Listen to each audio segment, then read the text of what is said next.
Hi, in today's video I'm using the Saturnine Terminator kit to create a Blood Angels Chaplain. This video is quite late and for a reason. You can probably hear that my voice sounds a bit hoarse. I caught the flu, so I've been sick for a few weeks and couldn't do any painting. Let's start this build with the head.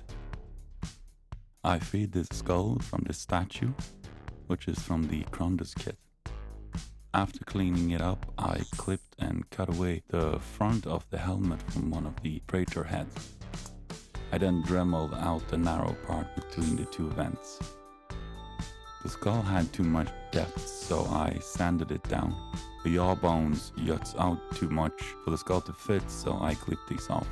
I'll redo them with putty later. Next, the skull mask needs eyes. I've never seen anyone else do this trick before, but if you grab a nylon guitar string and hold it close to a flame, it'll curl up on itself into a perfect little sphere. Also, by keeping part of the string in the back, you have a perfect little pin that you can use to glue the eyes in if you drill a hole first.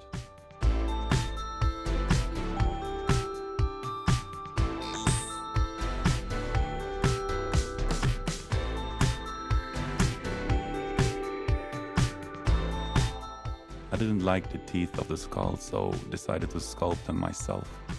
I start with shaping a blob of putty to generally fit the shape of the skull. I remove any excess, and once I'm happy with it, I grab my scalpel to section out the teeth. After some more refining, they're done. I also added some fangs to fit the Blood Angels theme. I need to remove this scroll detail on the chest. I want to add a ribcage. I clip away what I can, cut the rest, and then scrape the surface clean with my knife. To make sure the surface is smooth, I sand it with a 2000 grit sanding sponge. I sculpt the ribcage by adding individual sausages of putty and then stretch them out. Next, I section the rib with my knife and then sculpt in a taper away from the cut. For the crozius, I start with a rectangle of plastic card and some sprue cut at an angle. The sprue creates a frame for the crozius. Once that is all glued together, I cut a channel in the middle of the plastic card so I can fit a 2mm styrene rod. This rod will connect with the rest of the weapon. In order to add the stylized wings to the crozius, I'm adding this smaller 0.5 styrene rod as a spacer, as well as a piece of plastic card. Now that I add the little feathers of the wing, they will angle both inwards and outwards slightly. I remove the large cable from the concussion hammer and the hammer head itself. I make sure the top of the shaft is flush. I want to keep the little halo on the hammer, so I clip it off and then glue it to the crozius. Next, I grab some Blood Angel decoration bits and add them to the crozius. I want some cups either side, so I free them from this death watch shoulder, clean it up and glue it in.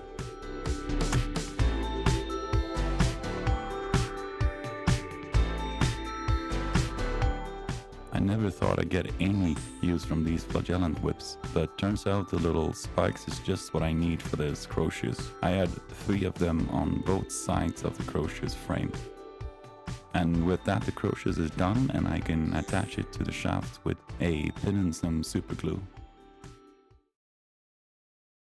Instead of using any of the decorations that came with the kit for the belt, I'm using this Blood Angels tilt shield. But I just want the symbol, so I clip and cut away the surrounding plastic and then glue it in. Next, I want to add this little relic box to the center of the model's chest.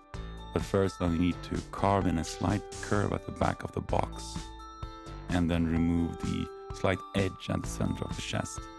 Then I can glue the box in. Most chaplains wear a skull on their right shoulder, and I sourced mine from the old fine cast Lysander kit. I clipped it away and sanded it flatter. as well as flattened the sort of hubcap looking shape on the shoulder. Seems I lost the footage of gluing it in, so here's a pic. Any respectable chaplain carries a book filled with litanies he shouts at his battle brothers. I made mine from a Grey Knight book and another cup, but this time from a Sisters of Battle decoration. I also added a blood drop from another Blood Angels bit and put it right above the cup. I then glued the book to the side of the chaplain's belt. Next, it's time to tackle the base. This guy is gonna be a competition piece, so the base is gonna need to be a bit extra compared to a gaming mini. After building a mushroom from cork sheets, I start shaping it with both a knife and my Dremel. There is cork everywhere, what a mess. I want to establish this sort of column shape, which I then start to disrupt. This used to be a structure, maybe a tower, but it's been ruined by war.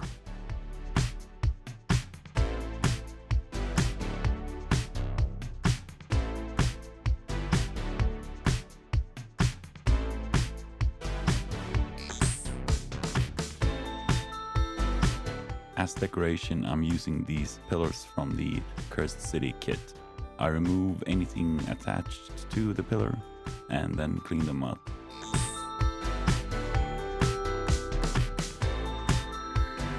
I need more than 2 pillars, so I get some Oyumaru or blue stuff.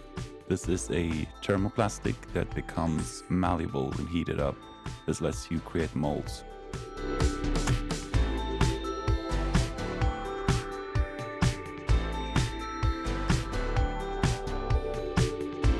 I made 2 each from my 2 pillars, since I need 4 of them. Once the mold is cool, you can fill it with putty. Make sure to get the putty into all the corners or you lose detail. Then you can fill out the mold. Once cured, you have a nice copy of your bits. I then Dremel out little pockets for the pillars to sit in. I also made a copy of the bit of floor that comes with the brazier kit, as well as the textured underside, which I'm gluing in now. To add some height to the pillars, I use some putty, but the putty can't stick to cork, so I need some super glue underneath.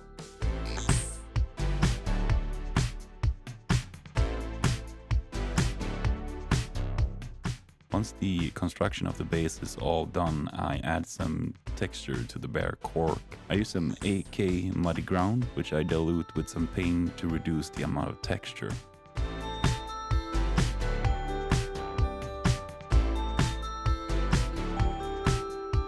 For the underside, I sprinkle on some larger rocks to act as the gravel foundation of a concrete pour. I then add the rest of the paste.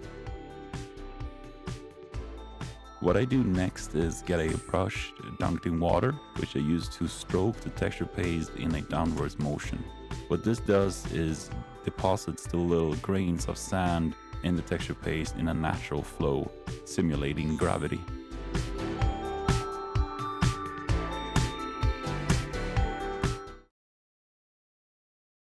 Now that each part that needed modification is done, we can assemble the parts. I first attach the iconic Saturnine shoulders. Then to add the head, I put the model on the base. No gluing, to make sure the head is looking where I want it to.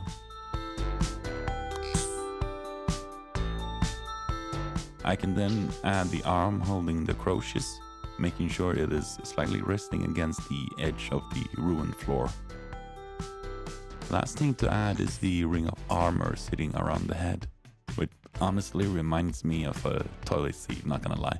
There is no way a primer will reach behind this bit, so I paint the area black first. The last thing to do before painting is to add some large parchments hanging off the shoulders. After flattening some putty, I cut away the excess and then gently push it into place, making small adjustments to make it flow over the model.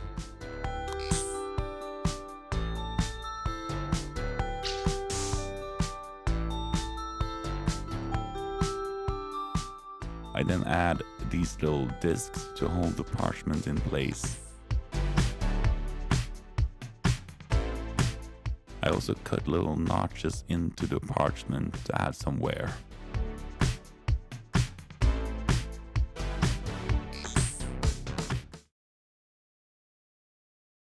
Now that he's all done, it's time to paint. Like I said, this is for competition, so in today's video we'll paint black armor and also some red armor. First I establish an undercoat, a mood color of a dark olive green. For the black armor I make sure to have a solid black base, using a mix of Vallejo black and Black Templar contrast paint. I then start glazing the first layer, covering most of the area. I'm looking at a pic I took where the light is hitting the model exactly like I wanted. After the first layer I backtrack and glaze some of my black mix. Layering up glazes is a lot of back and forth, a process I'm not showing in detail here as it's simply unwatchable with all its tiny changes. Second layer is brighter and bluer, added onto a smaller area. We are inching closer towards the brighter point of the reflection with each layer, and I simply add more and more ice yellow into my mix, starting with the third layer. After that, it's time to edge highlight. Edge highlight can and should be lighter than a glaze across a flat surface, since the sharpness of an edge concentrate and reflect more light. The color progression I'm using here is reflecting the environment. This way of painting is something I learned more about and refined at Roman Lapat's advanced workshop. The green is reflecting the environment, the blue is the tint of the armor, and the yellow color is the color of the light. By mixing this progression of colors, the mini becomes part of the atmosphere. The red armor is painted with the same principle, but to avoid the red becoming either too orange or too pink when highlighted, I kept it more dark and let the true reds take more space in the progression. I want the red to stand out, since despite this being a Blood Angel, the red is more of an accent color. But by letting it stand out as a bolder red, it creates a contrast, saying the red is important.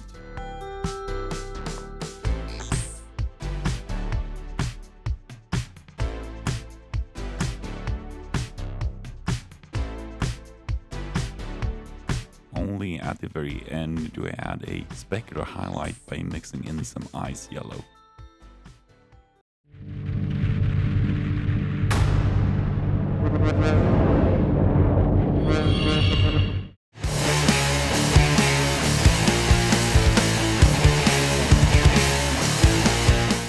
And that's the armor finished. In the next video we'll be painting some gold NMM and talking about how you make gold NMM work while at the same time reflecting an atmosphere.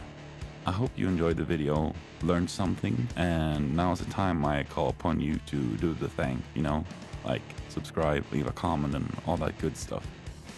Now until next time, take care and have a good one.